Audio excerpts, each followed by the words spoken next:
자, 사람이 최고의 영광스러운 순간이 언제일까요? 저는 아무리 생각해도 예배 드릴 때만큼 사람이 영광스러운 순간은 없다고 생각합니다.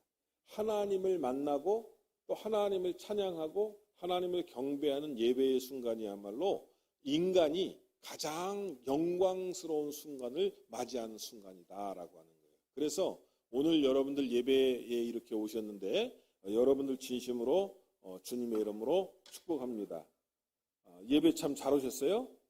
옆에 분 나가면 인사 한번 합시다. 아유, 당신 오늘 예배 오셨는데 참 잘 오셨습니다. 이렇게 한번 인사 한번 하시죠.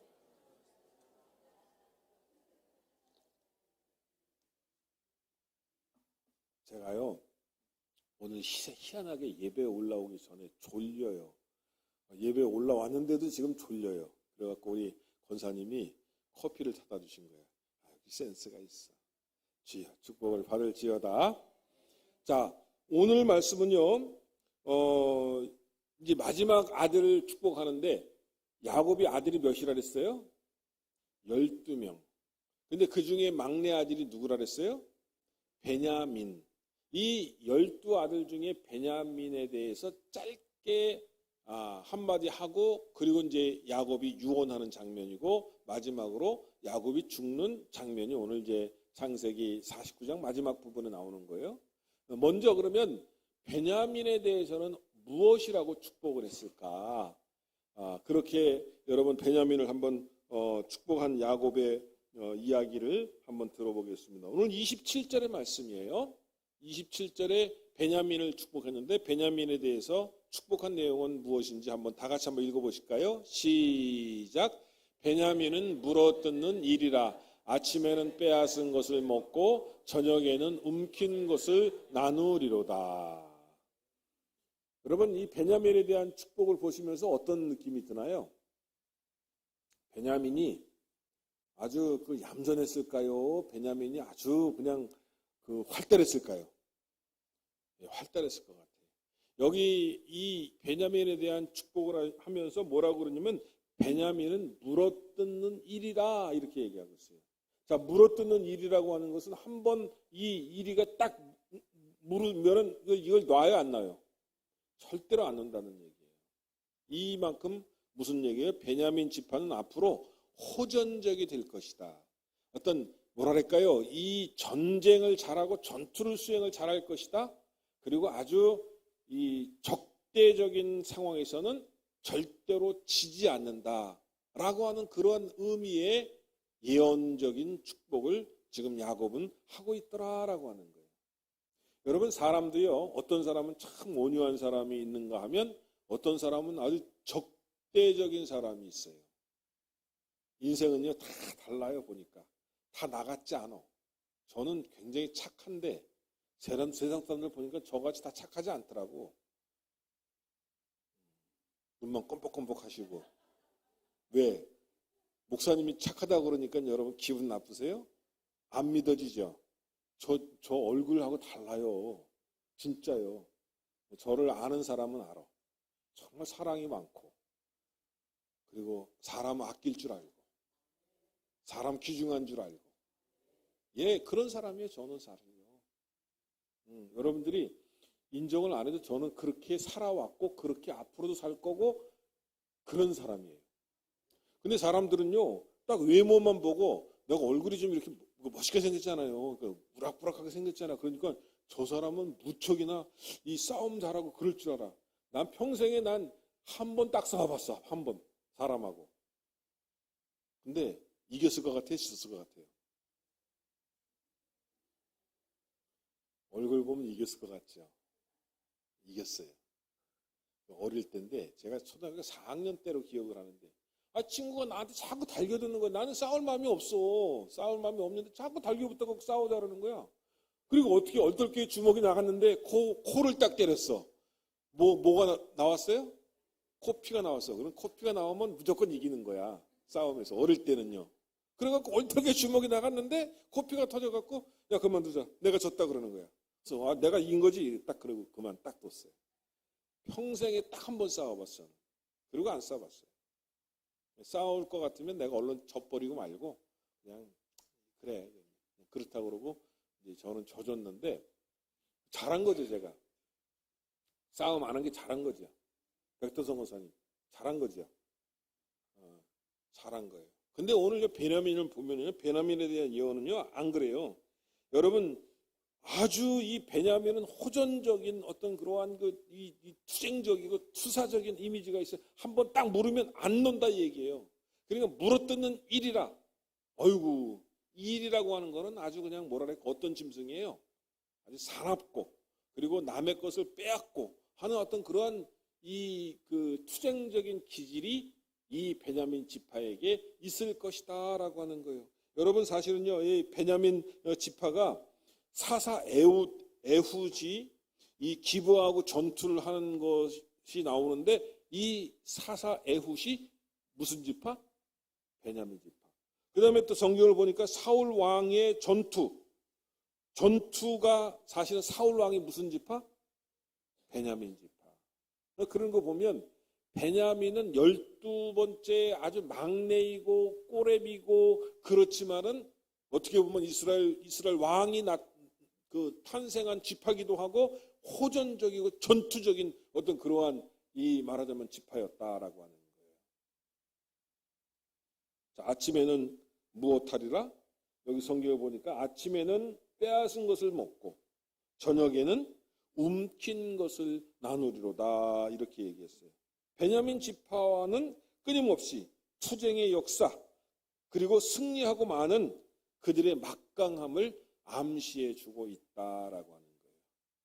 여러분 사람이요. 저는 그래요. 인생을 살면서 이렇게 보니까 어떤 분은 물에 술 탄 듯 술에 물 탄 듯. 이거 일을 하는 것도 아니고 안 하는 것도 아니고. 근데 저는 이런 인생은 여러분 살지 말아야 된다 생각해요. 여러분 하나님께서 우리의 인생을 한번 이렇게 살도록 허락하셨는데 우리가 어떤 일이든 적극적으로 하고 따라합시다. 적극적으로 하고 그리고 적극적으로 할 뿐만 아니라 내가 무언가를 이 일을 할 때는요 확실하게 하는 거예요. 따라합시다. 확실하게 하고 적극적으로 하고 확실하게 하고 그리고 승리를 쟁취해야 돼요. 따라합시다. 승리를 쟁취해야 합니다. 이방 사는 거 승리해야죠. 패배하면 어떻게 해요? 이 베냐민 지파가 그런 지파가 될 것이다 라고 하는 예언적인 축복을 해주고 있는 겁니다. 우리가 베냐민에게 배워야 될 건 뭐냐면 여러분 한 번 마음 먹고 우리가 하기로 결심한 거는 이루어야지요. 할렐루야. 그렇게 해서 여러분 우리 마음에 확실하게 인생을 살고 정말 뜨겁게 살고 그리고 승리할 때까지 우리가 노력하는 그러한 모습을 베냐민을 통해서 배울 수가 있다라고 하는 거예요. 자, 그다음에 두 번째로는요. 야곱이 유언하는 장면입니다. 유언이라고 하는 것은 뭐 하기 전에 하는 게 유언이에요? 사람이 죽기 전에 마지막 말을 하는 것을 유언이라고 합니다. 그러면 그 대체로 유언을 받는 사람은 누구냐면 아들이나 손자나 손녀나 이렇게 되죠. 아들이나 딸이나. 그런데 여러분 야곱은 12아들을 다 모아놓고 마지막으로 유언을 한 내용이 성경에 기록되어 있어요. 자, 유언을 하고 죽을 수 있는 기회가 있다고 하는 것은 인간에게 굉장한 축복이에요. 저희 아버님이 돌아가셨을 때 사실은 유언을 못하고 돌아가셨어요. 왜냐하면 뇌졸중으로 딱 쓰러지시고 3일 만에 돌아가셨어요. 근데 뇌졸중으로 쓰러진 모습을 제가 가서 보니까 아버지가 유언처럼 저에게 마지막으로 남긴 모습이 있어요. 그건 뭐냐면 그분의 눈에서 눈물이 주르르르 흘리는 게 그게 마지막 유언이었어요. 아무 말씀 못 하시고 그냥 쓰러지셔갖고 아무 말씀 못 하시고 3일 만에 돌아가셨어요. 근데 그분의 눈물, 마지막으로 내가 본 그분의 어떤 행동 표시, 의사 표시가 눈물이었다고 생각을 해요.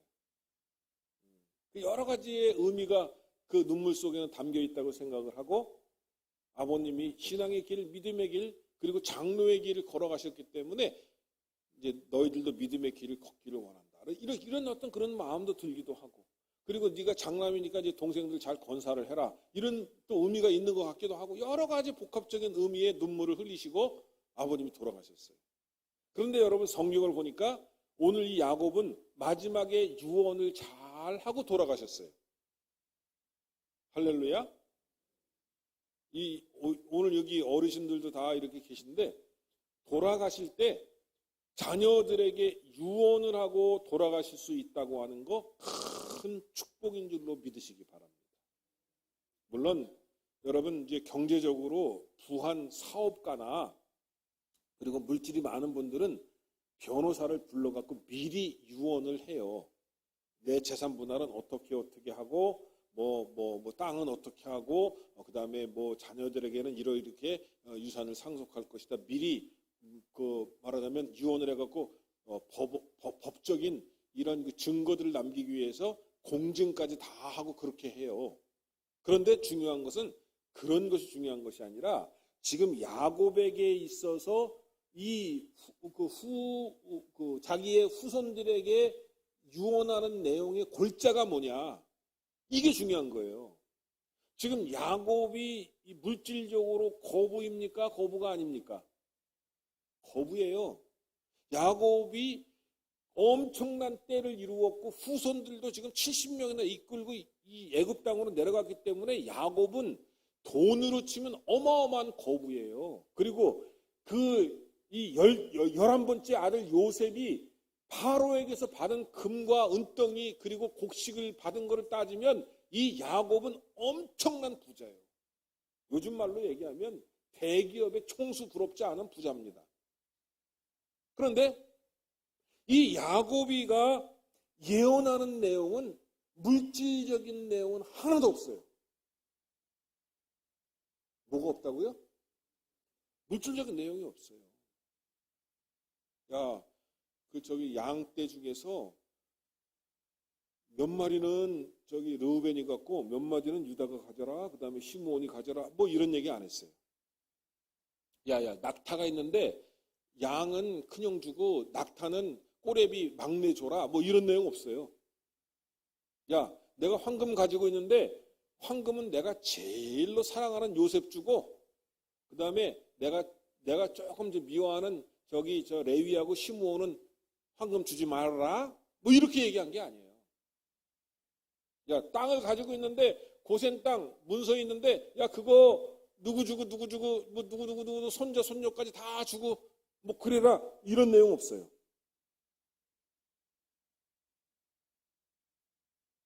대신에 야곱이 유언한 내용이 두 가지입니다. 성경을 연구해 보니까요. 야곱이가 유언했던 내용은 다 믿음에 관한 얘기예요. 뭐에 대한 얘기라고요? 믿음에 대한 얘기예요. 저는 이 성경을 연구하면서 참 은혜가 되더라고요. 이 야곱이 돈에 대한 얘기는 한마디도 없는데 믿음에 대한 이야기인데 특별히 두 가지 유언을 한 줄로 믿으시기를 바랍니다. 그럼 첫 번째 유언이 뭘까? 첫 번째 유언은 여기 성경을 보니까 뭐냐면 매장지에 대한 문제입니다. 매장지에 대한 문제는 뭐냐면 내가 죽고들랑 나를 어디다 갖다가 묻어줘라 이 얘기입니다. 그런데 야곱이가 어디다 갖다 묻어달라고 그랬어요? 성경을 보니까 아브라함이 그 부인 사라를 장사하기 위해서 막벨라 굴이라고 하는 것을 햇사람에게 샀습니다. 햇사람 에브론에게 샀는데 거기다가 장사를 해달라는 거야, 글쎄. 여러분 이상하지 않아요? 산소에 갖다 매장하는데 그게 그렇게 중요해요? 그렇지 않습니까? 여러분 요즘은 화장을 주로 해갖고 어디다 동산에다 갖다 묻어달라 이런 유언은 거의 안 하시는 것 같아. 근데 나는 화장을 하는 건 좀 그런 것 같아. 그래서 나는 우리 자손들한테 그렇게 얘기하려고 그래. 아빠는 화장하지 말고 산에 갖다 묻어줘라. 그렇게 하려고 그래. 유언이다.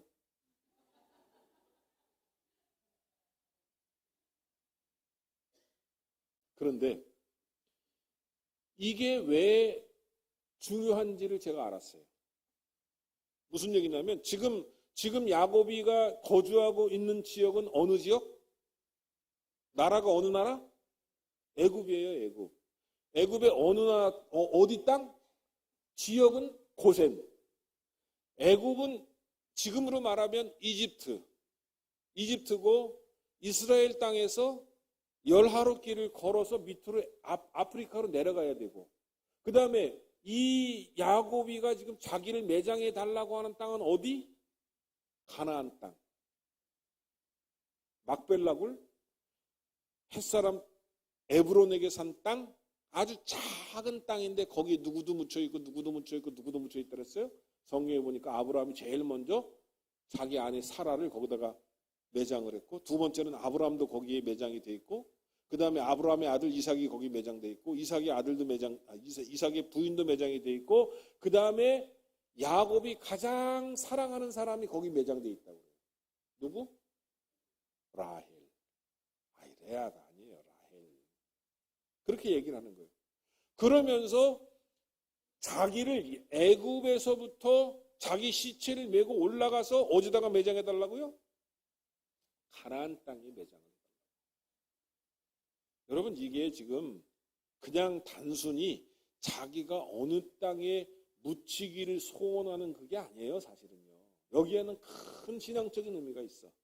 무슨 얘기냐면, 하나님께서 젖과 꿀이 흐르는 가나안 땅을 나와 내 후손에게 주시리라고 하는 강력한 믿음에 대한 확신입니다.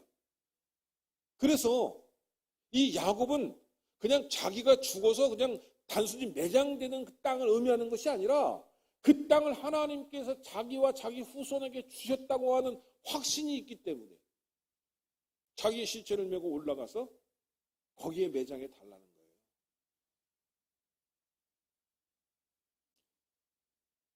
이스라엘의 아들들이 그 소원을 이루어 드렸습니까? 안 이루어 드렸습니까?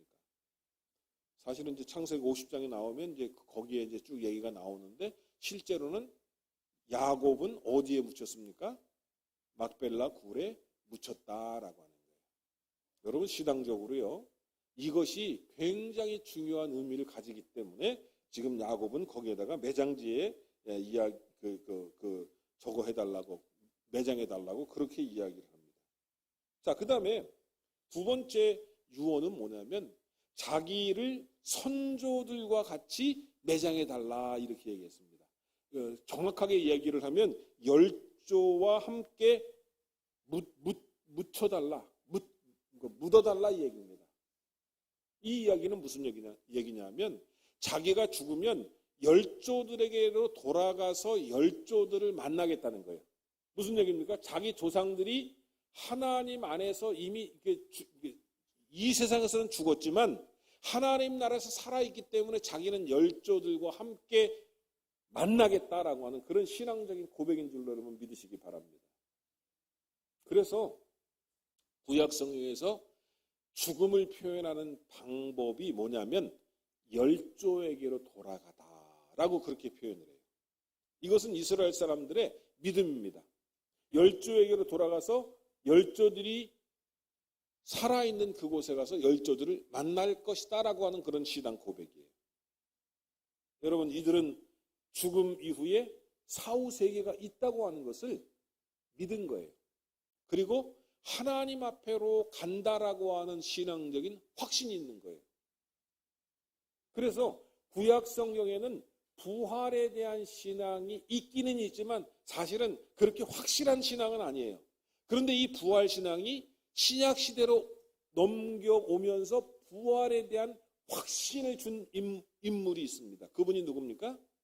그분이 예수 그리스도이십니다. 제가 이제 조금 이따 말씀드리려고 하는데요.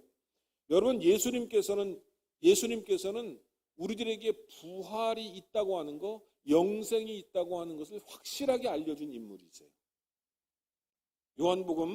요한복음에 보면 11장에 보면은요, 예수님이 아주 아끼던 사람이 한 사람이 있는데 그 사람의 이름은 나사로라고 합니다.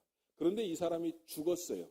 예수님이 이 나사로와 함께 있지 않을 때 죽어버렸습니다. 그래갖고 이 나사로의 누이 동생이 있는데 마르다와 마리아인데 예수님에게 기별을 했어요. 예수님 빨리 오십시오. 우리 오라 보니까 죽었습니다. 그러니까 예수님이 약간 지체하고 늦게 가셔. 죽은 지 나흘 만에 가시는데 예수님이 뭐라고 하시냐면 그 누이 동생들에게 너희 오라 보니가 다시 살아날 것이다 이렇게 얘기를 해요. 그랬더니 이 누이 동생들이 뭐라 그래요? 예, 저는 예수님 압니다. 언젠가는, 먼 미래에는, 그리고 그때에는 부활할 것을 확실히 믿습니다. 이렇게 얘기를 해. 근데 예수님은 뭐라 그래요? 지금 당장 너희 오라비가 다시 살아날 것이다 이렇게 얘기를 하는 거예요. 그러면서 예수님이 썩은 지 나흘이 돼갖고 막 시체 썩는 냄새가 나는데 뭐라 그럽니까? 무덤에 이제 돌로 이렇게 막아놓는데, 이스라엘 이제 그 무덤은요 돌로 돼 있어갖고 거기다가 돌로 돼 있는데 무덤을 이렇게 파요. 그러면 그 나라 돌은요 이게 파기가 쉬워. 근데 공기가 한번 접해지면은요 딱딱하게 굳는 속성이 있어. 그래갖고 돌관을 쓰고 거기다가 시체를 이어놓고, 그리고 무덤을 갖다가 돌문으로 확 이렇게 닫아놓는다고요. 그러니까 이 돌문은 무거워요? 안 무거워요? 크게 해놓으니까 무겁죠. 그 돌문을 옮기라는 거예요. 혼자 못 옮기죠. 사람들이 막 낑낑낑 했는데 예수님이 그 돌 무덤에 대고 그 시체에 대고 뭐라고 명령하셨어요? 나사로야 나오노라 이렇게 명령을 하니까 어떻게 했더랬습니까? 성경에 보니까 이 나사로가 배로 동인 채로, 얼굴을 배로 동이고 다 몸을 배로 동여요. 이스라엘 여러분 시체 싸는 거하고 우리나라 시체 싸는 거하고 똑같아. 배로 쌉니다. 나사로가 배옷을 입은 채로 그대로 저벅저벅 걸어 나왔다 그랬어요. 예수님께서 이 마르다에게 하시는 유명한 말씀이 요한복음 11장 25절 26절에 나와 있는데, 이것은 부활에 대해서, 영생에 대해서, 죽음 이후의 세계에 대해서 확실하게 우리들에게 알려주는 말씀입니다. 예수님께서 뭐라고 말씀하셨어요? 예수께서 이르시되 나는, 따라합시다, 부활이요 생명이니 나를 믿는 자는 죽어도 살겠고 무릇 살아서 나를 믿는 자는 영원히 죽지 아니하리니 이것을 내가 믿느냐. 예수님이 이 말씀을 하셨어요. 그래서 예수님의 이 말씀을 믿는 사람은요 죽음을 두려워하지 않아요. 아멘 안 하시는 거 보니까 여러분들은 다 죽음이 무서운 것 같아 보니까. 죽음은 그죠? 이 세상을 떠나는 것이고 새로운 세상에 들어가는 거예요. 믿습니까? 예수님께서 이 죽음에 대해서 우리들에게 정확하게 알려주시고, 죽음 이후의 세계, 부활이 있는 세계, 영원한 영생의 세계를 말씀해 주신 거예요. 그래서 죽음을 두려워할 필요가 없어요, 예수 믿는 사람들은. 근데 믿음이 없기 때문에 두려워하는 거지. 믿음이 있는 분들은요, 죽음, 그건 하나님 앞에 가기 위한 하나의 과정인 것 뿐이죠. 예수님이 하신 말씀 분명히 있잖아요. 죽어도 살겠고, 살아서 나를 믿는 자는 영원히 죽지 않는다고 말씀하셨고, 부활이 있다고 말씀하셨고. 아멘을 안 하시는 거 보니까 확신이 없는 것 같아요, 여러분들이. 따라해갖고 되는 문제는 아닌데 그래도 한번 따라해 봅시다. 나는 부활을 믿습니다. 따라합시다. 나는 영생을 믿습니다. 그 부활이라고 하는 것하고 영생이라고 하는 것하고 그거를 가보지 않았기 때문에 어떻게 믿습니까? 뭐 그러시는 분들이 많아요. 그런데 성경에 나와 있잖아요. 죽은 나사로가 시체가 다 썩어갖고 문드러지는 그 시체가 다시 살아났잖아요. 뭐 그냥 이건 소설이 아닙니다. 이건 팩트예요. 요즘 사람들이 하는 말로 팩트, 사실이었다라고 하는 거예요.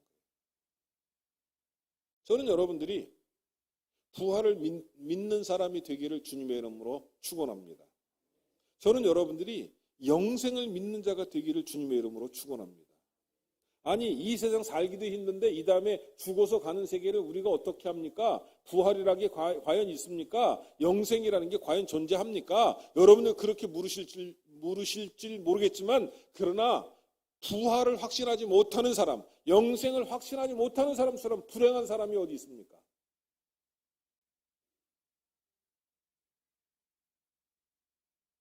이 세상 살면 다 끝나지 뭐 부활이 있고 영생이 있습니까? 그렇기를 바라십니까? 저는 아니라고 생각합니다. 저는 그래서 부활을 바라고 영생을 바라고 살고 있습니다. 그러니까 여러분, 부활을 믿고 영생을 믿는 사람은요, 이 세상 사는 게 사실은 시시해요. 시시해요. 여러분, 뭐 금덩이가 생겼다고 좋아할 것 같지요? 그게 별로 중요한 게 아니에요. 야, 다이아몬드 사고, 야, 우리 아파트 그냥 저기 한 50평 아파트 샀어. 이거 별로 중요한 거 아니에요. 천국에 가면 여기 난 이 세상에서 1000평 아파트를 준다고 그래도 나는 천국 가는 걸 좋아하지, 난 1000평 아파트를 원하지 않아. 너 1000평 아파트 살래? 천국 갈래? 난 천국 간다래.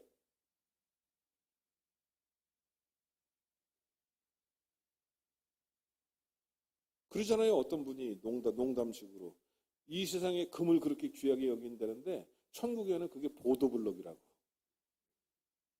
보도블럭. 그냥 우리가 이게 밟고 지나가는 보도블럭이라 그러잖아. 아, 그럼 황금이 뭘 그렇게 중요해요? 이 세상에 중요하지 물론.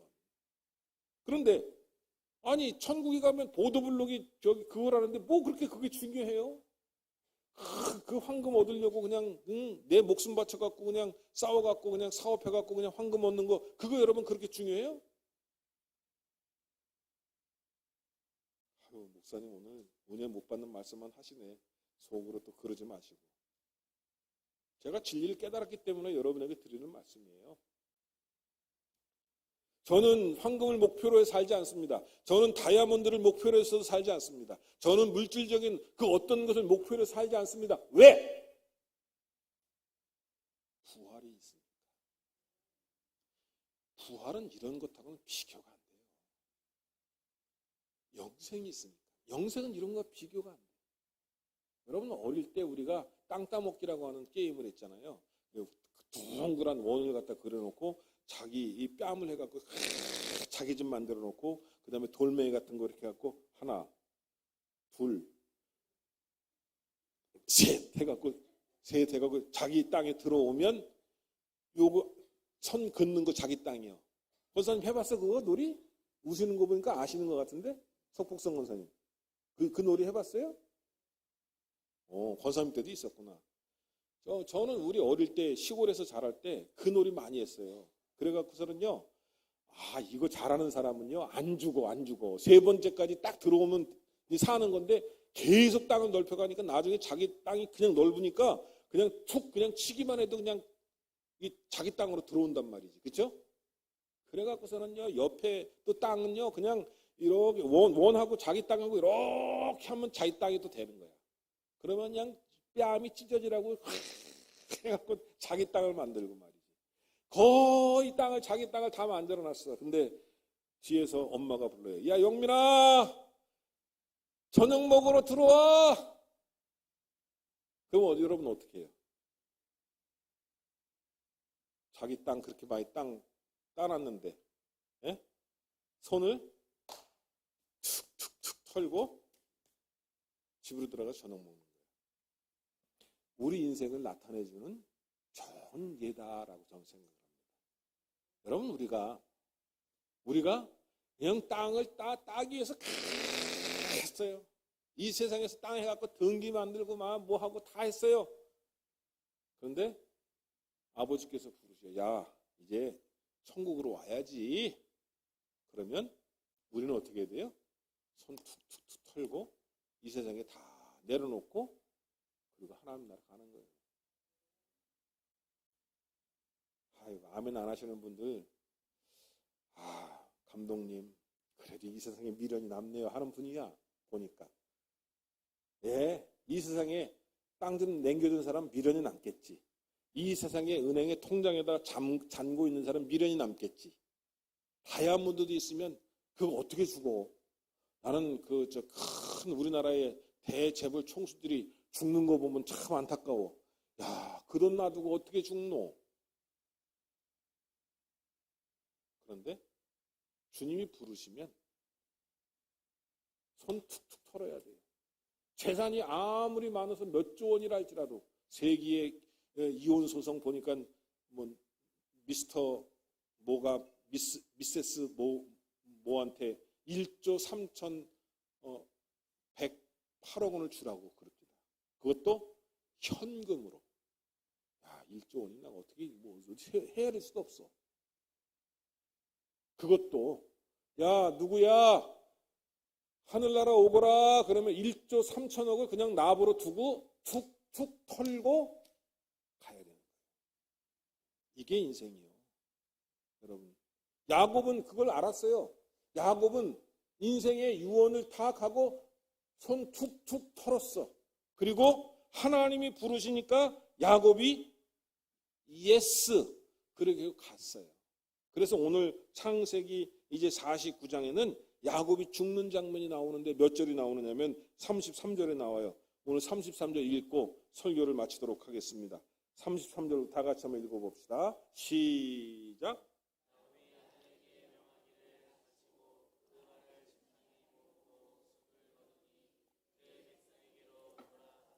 아멘. 죽음을 맞이할 때 아주 편안하게 두 발 싹 모으고 이렇게 하다가 죽은 거예요. 죽었어요. 야, 나는 안 죽을래. 죽으면 어떻게? 아, 무서워. 그런 게 아니에요. 편안하게 두 발 모으고 자기 열조에게 돌아가고 하나님을 만나겠다고 하는 믿음으로 야곱은 간 거예요. 왜? 야곱에게는 영생에 대한 확신이 있어요. 부활에 대한 믿음이 있어요. 그러니까 죽을 때 평안하게 갈 수 있었다라고 하는 거예요. 언젠가는 야곱의 죽음이 아니라 나의 죽음을 맞이할 때가 있습니다. 그것이 10년이 될지 20년이 될지 30년이 될지 알 수 없으면 그러나 언젠가는 내가 죽어야 한다고 하는 현실이 우리 인생에는 반드시 한 번은 온다라고 하는 사실입니다. 그럴 때 내가 이 야곱의 죽음처럼 평온하게 믿음으로 갈 수 있는 사람이 되시기를 주님의 이름으로 축복합니다.